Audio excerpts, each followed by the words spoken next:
Welcome to இன்னைக்கு இந்த வீடியோவில் என்ன பார்க்க போறோம் அப்படின்னு பார்த்தீங்கன்னா, மருதமலை மாமணியே முருகையா, தேவரின் குலங்காக்கும் வேலையா ஐயா, மருதமலை மாமணியே முருகையா.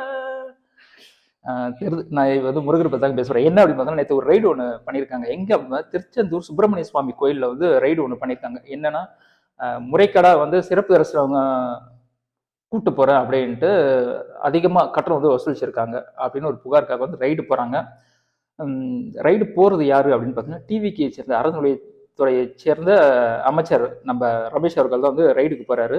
அவர் என்ன பண்ணாரு, வந்து படத்தோட ஸ்டைலில் எப்பவுமே வந்து ஹீரோவாக போனால் வந்து தெரிஞ்சிடும் அப்படின்னா, வில்லன் கிட்ட போகும்போது என்ன பண்ணுவாங்க, மாறு வேஷத்தில் போவாங்களா அந்த மாதிரி அவர் என்ன மாஸ்க்லாம் போட்டு நானும் ஒரு சராசரி ஆள் தாண்டா அப்படின்னு வந்து போயிருக்காரு. போயிட்டு என்ன பண்ணிருக்காரு, இது மாதிரி எனக்கு சிறப்பு தரிசனம் போகணும் அப்படின்னு கேட்கும்போது, அதுக்கு அவங்க என்ன பண்ணியிருக்காங்க, 4 பேர் போயிருக்காங்க.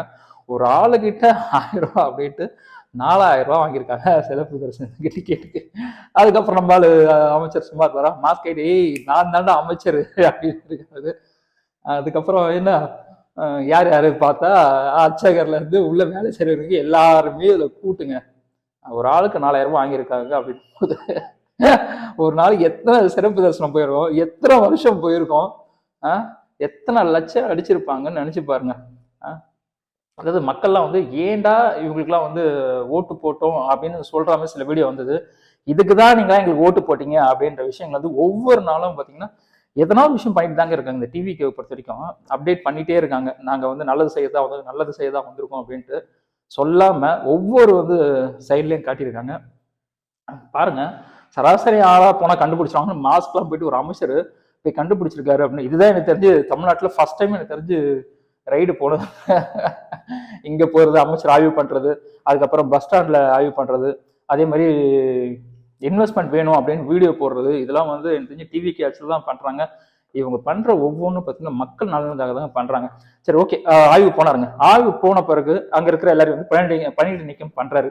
அதுக்கு ஒரு சில நியூஸ் வந்து வெளில வருது. என்ன அப்படின்னு பாத்தீங்கன்னா, இது மாதிரி வந்து ஆய்வு பண்ணாரு, கையும் குளம் மாட்டிட்டாங்க, அவங்க கிட்ட வந்து மன்னிப்பு கடிதம் கேட்டிருக்காரு அப்படின்ட்டு.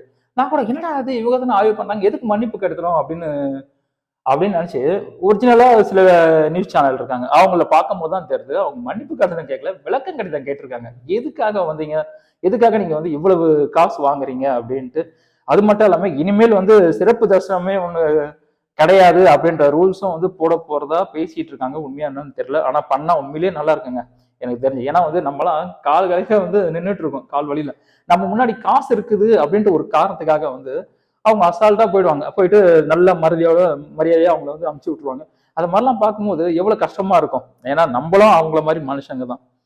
நம்ம முன்னாடி ஒருத்த காசு, அந்த காசு என்ன வேலை செய்யுது பாருங்க.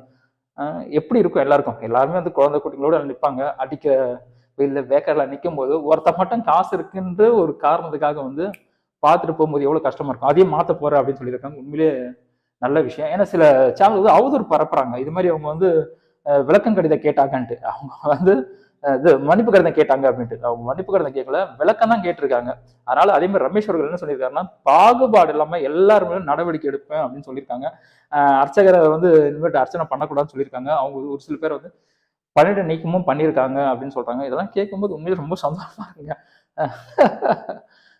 படம் ஸ்டைல்ல எல்லாம் வந்து நடந்துட்டுங்க. அதாவது முதல் படத்துல ஒவ்வொன்றும் எப்படி எப்படி நடக்கும். அவர் முதல்வரா வந்த உடனே எல்லாமே அதிரடியா ஆரம்பிப்பாரு. அதாவது இவங்க இத்தனை வருஷம் ஆட்சியில பண்ணாததை வந்து ஒரு நாள்ல பண்ணாரு. இது ஒரு 15 வருஷம் ஆச்சுல, அதனால பண்றதுக்கு கொஞ்சம் நாள் ஆகும் போல இருக்கு. அதனால இப்படி பண்றாங்கன்னு தெரியல. ஆனா உண்மையிலேயே செம்ம ஆச்சுங்க. பாருங்க, அதாவது வந்து இது வரைக்கும் வந்து அறநிலையத்துறை அமைச்சர் சேகர் பாபுன்னு நினைக்கிறேன். இது வரைக்கும் அங்க இருந்து எந்த ஒரு புகாரும் வந்தது கிடையாதுங்க. ஏன்னா புகார் வந்ததை வர விட மாட்டாங்களே, ஏதோ நியூஸ் போட விட மாட்டாங்க. அந்த ஃப்ரீடம் கிடையாது. இப்ப அந்த ஃப்ரீடம் இருக்கு. அதனால வந்து தைரியமா சொல்றாங்க. அதே மாதிரி வந்து நிறைய விஷயங்களை இப்போ ஆய்வு பண்ணுவாங்க. அதே மாதிரி ரமேஷ் அவர்கள் என்ன பண்ணாரு, நிறைய கடைக்கு போயிட்டு பொருட்கள்லாம், அதாவது வந்து சில பேர் ஆய்வுக்கு போறாங்க. போகும்போது பெரிய பெரிய பேக்கரி அந்த மாதிரி இடத்துக்கு போறாங்க. ஆனா ரோடு சைட்ல இருக்கிறத யாருமே ஆய்வு பண்றதில்ல. அதையும் ஆய்வு பண்ணியிருக்காங்க. அதுவும் உண்மையிலே ஒரு சந்தோஷமான விஷயம். ஏன்னா வந்து அதிகமா விலை கொடுத்து வாங்குற மக்களை விட கம்மி விலையில சா வாங்கி சாப்பிட்ற மக்கள் ஜாஸ்தி. கண்டிப்பா அங்க இருந்து தான் வந்து கலப்படம்ன்ற விஷயம் வந்து தொடங்குது. அது மாதிரி நிறைய விஷயங்கள் வந்து பண்ணிட்டு இருக்காங்க. சில சேனல் வந்து அவதூறு பரப்பும்போது அதை கேட்கும்போது நம்மளுக்கு கஷ்டமா இருக்கு. பரவாயில்ல, இறங்கி வந்து செய்யறாங்க. முதலே சொன்ன மாதிரி தான், எதுக்காகடா ஓட்டு போட்டீங்க அப்படின்னு வந்து சொல்லாமல் நீங்கள் ஓட்டு போடுறதுக்கான வேலையை வந்து நாங்கள் செஞ்சுட்டு தான் இருக்கோம் அப்படின்னு ஒவ்வொரு நாள் அப்டேட் கொடுத்துருக்காங்க. இதை பார்க்கும்போது உண்மையிலே ரொம்ப சந்தோஷமாக இருக்குது. இதை பற்றி பேசணும் அப்படின்னு தோணுச்சு, அதுதான் பேசினேன். இப்போ இன்னொரு அடுத்தது என்ன பண்ணுவாங்க, இந்த கோயிலில் என்னென்ன நகை இருக்குது அப்படின்லாம் எனக்கு தெரிஞ்சு ஆய்வு பண்ணுவாங்க அப்படின்னு நினைக்கிறேன். அது மாதிரி இதுக்கு முன்னாடி என்னென்ன ஊழல் நடந்திருக்கு அப்படின்னு ஆய்வு பண்ணும்போது கண்டிப்பாக ஆண்ட கட்சியும் சரி எல்லாம் வந்து நிறைய பேர் மாற்றத்துக்கான வாய்ப்புகள் இருக்குது அப்படின்னு நான் நினைக்கிறேன், எனக்கு தெரிஞ்சு. ஏன்னா வந்து இப்போ இந்த சிறப்பு தரிசனாக இந்த காசு வாங்குறது கண்டிப்பாக வந்து எத்தனை பேருக்கு ஷேர் ஆகும்னு கண்டிப்பாக தெரியாது யாருக்கும். கண்டிப்பாக நிறைய பேருக்கு ஷேர் ஆகிருக்கும். ஏன்னா அது வந்து முன்னாடி இருந்த அமைச்சர் எல்லாருக்கும் வந்து தெரிஞ்சுதான் நடக்குது, தெரியாமல் நடக்கிற விஷயமே கிடையாது. ஏன்னா ஒரு தலைக்கு 1000 அவங்க எத்தனை வருஷம் ஆண்டாங்க, எதுக்கு முன்னாடி ஆண்டவங்க எத்தனை வருஷம் ஆண்டாங்க, நம்மள எவ்வளோ கோயிலுக்கு போயிருக்குங்க. அந்த இடத்துல வந்து நம்மளுக்கே தெரியும் இது மாதிரி வந்து சிறப்பு தரிசனத்துக்கு காசு ஜாஸ்தி வாங்குறாங்க அப்படின்னு. இருக்கிறவங்க கொடுப்பான், இல்லாதவங்க என்னங்க பண்ணுவாங்க சொல்லுங்க. இது வரைக்கும் ஆண்டவங்க கணக்கு பட்டங்க, ஒரு ஆளுக்கு 1000 ரூபா அப்படின்னா எத்தனை லட்சம் பேர் போயிருப்பாங்க, எத்தனை கோடி வருமானம் கிடைச்சிருக்கோம், அது எப்படி எத்தனை பேர் ரைட்டில் இதனால செட்டில் ஆகிருப்பாங்கன்னு தெரியாது. பட் டிவிக்கு நிறைய விஷயம் பண்ணுறாங்க. பட் இதை பற்றி பேசணும்னு தோணுச்சு, அதுதான் பேசினேன். மறுபடியும் அடுத்து ஒரு வித்தியாசமான வீடியோவில் உங்களுக்கு சந்திக்கிறேன். அதுக்கு உங்கள்கிட்ட ஒரு டாட்டா பை பை.